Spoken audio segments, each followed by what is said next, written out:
Veamos otro teorema. Sea f una función integrable sobre el intervalo cerrado AB, tal que m minúscula es menor o igual que f de x menor o igual que m mayúscula para toda x que esté en el intervalo cerrado AB. Entonces, m minúscula por b menos a es menor o igual que la integral de a b de f de x y es menor o igual que m mayúscula por b menos a. Veamos la demostración. Sea P igual al conjunto de T0 hasta Tn, una partición del intervalo cerrado AB. Ya sabemos que la partición tiene un número finito de puntos, que T0 es igual a Tn es igual a B, y Ti menos 1 es estrictamente menor que Ti. También sabemos que Mi minúscula es menor o igual que Mi mayúscula. Como Mi minúscula es el ínfimo del conjunto f de x tal que la x está en el décimo intervalo de la partición y Mi mayúscula es el supremo, entonces, y la función está acotada por M minúscula y M mayúscula, eso quiere decir que M minúscula es menor o igual que Mi minúscula, que a su vez es menor o igual que Mi mayúscula, la cual también va a ser menor o igual que M para toda I. De donde me voy a fijar en estos dos primeros, voy a tomar m, voy a multiplicar por ti menos 1. Como es positivo, entonces la desigualdad se conserva.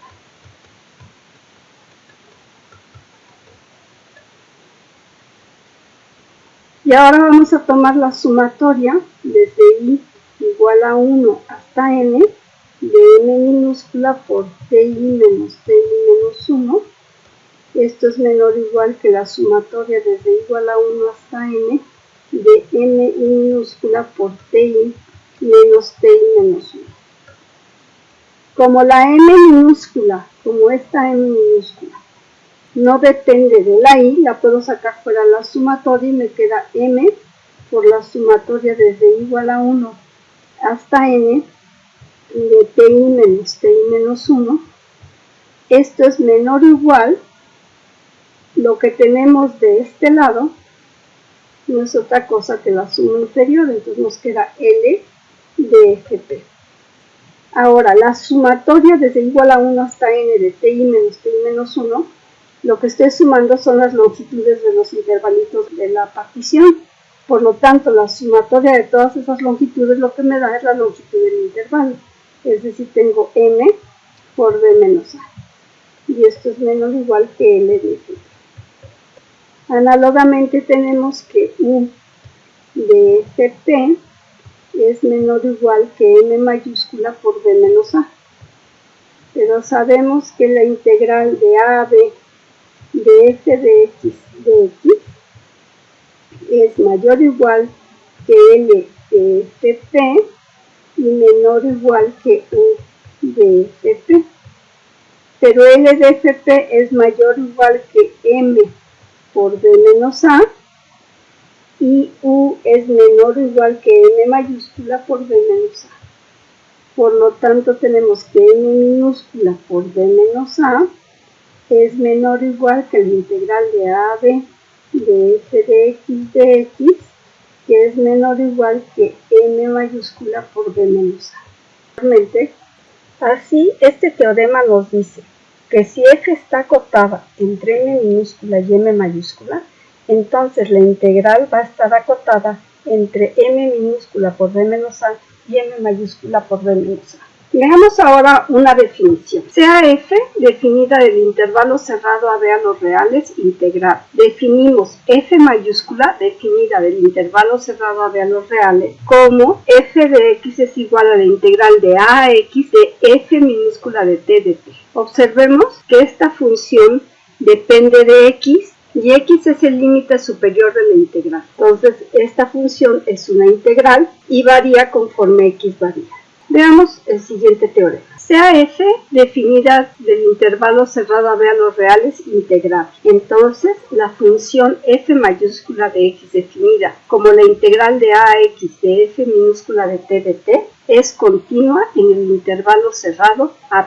Vamos a hacer la demostración. La hipótesis que tenemos es que f es integrable en AB. Tenemos que probar que f mayúscula de x es continua en el intervalo cerrado AB. Vamos a considerar una c que esté en el intervalo cerrado AB. Entonces lo que tenemos que ver es que f es continua en C, es decir, que el límite cuando la h tiende a 0 de f mayúscula de c más h es igual a f mayúscula de c.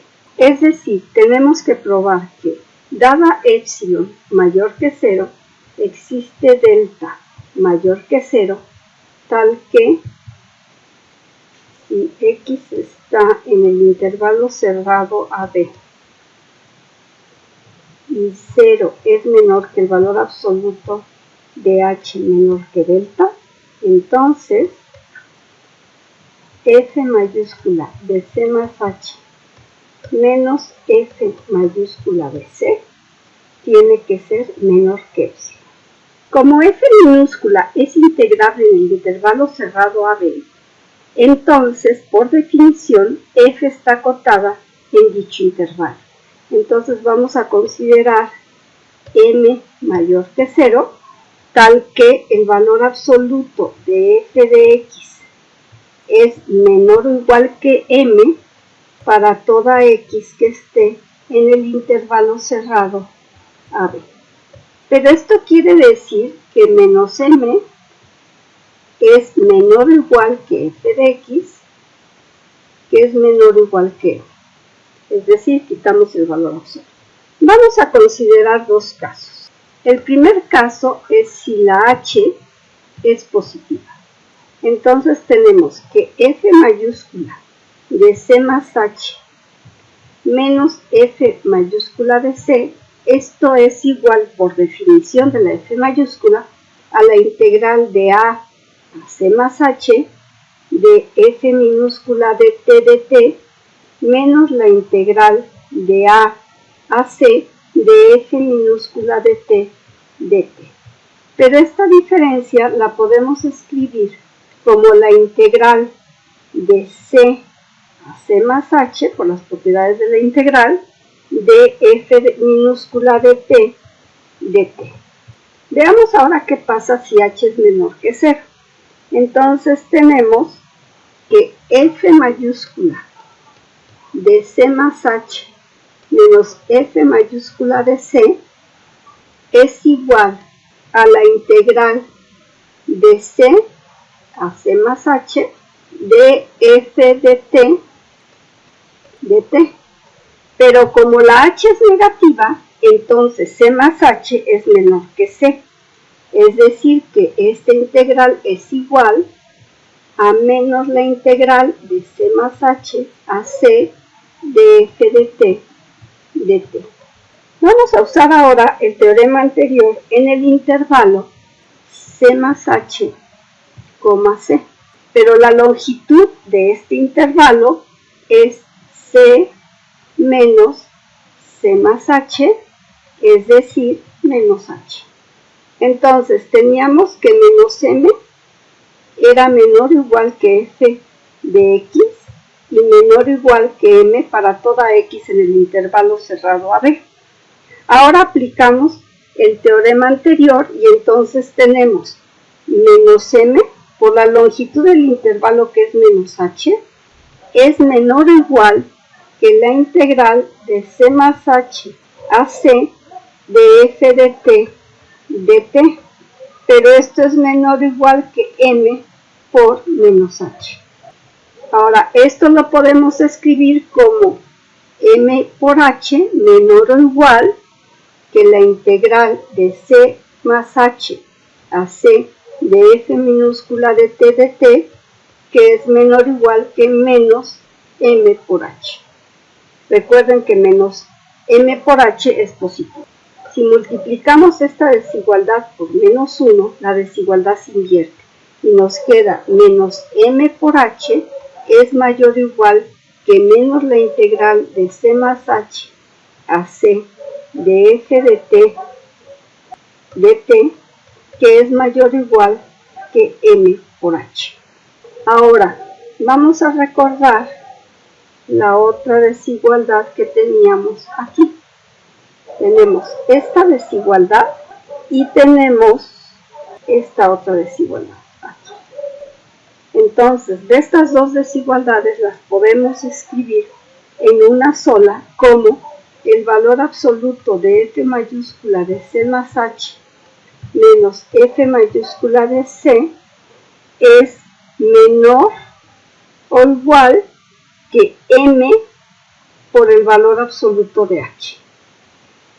Entonces, si tenemos epsilon mayor que 0, el valor absoluto de f de c más h menos f de c va a ser menor que epsilon siempre que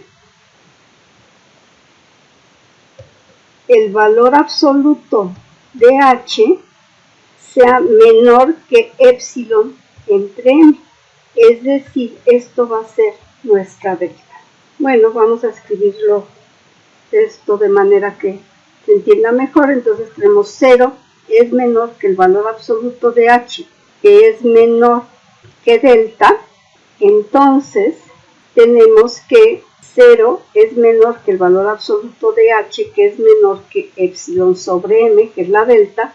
Y esto implica que el valor absoluto de f mayúscula de c más h menos f mayúscula de c es menor que m por el valor absoluto de h, pero el valor absoluto de h es menor que epsilon sobre m, entonces esto va a ser menor que m por epsilon sobre m, que esto es igual a epsilon. Por lo tanto, el límite cuando la h tiende a 0 de f de c más h es igual a f de c. Hemos probado que si f minúscula es integrable, f mayúscula de x, definida como la integral de ax de f de t de t, es continua. Ahora podemos preguntar qué sucede si f minúscula es continua. Para esto tenemos el primer teorema fundamental del cálculo. Hay dos teoremas fundamentales del cálculo. Sin embargo, el orden en el que se enumera, no todos los libros lo hacen igual. Entonces, cuando revisen ustedes un libro, tienen que tener cuidado de ver cuál es el primero y cuál es el segundo. En el siguiente video demostraremos el primer teorema fundamental del cálculo.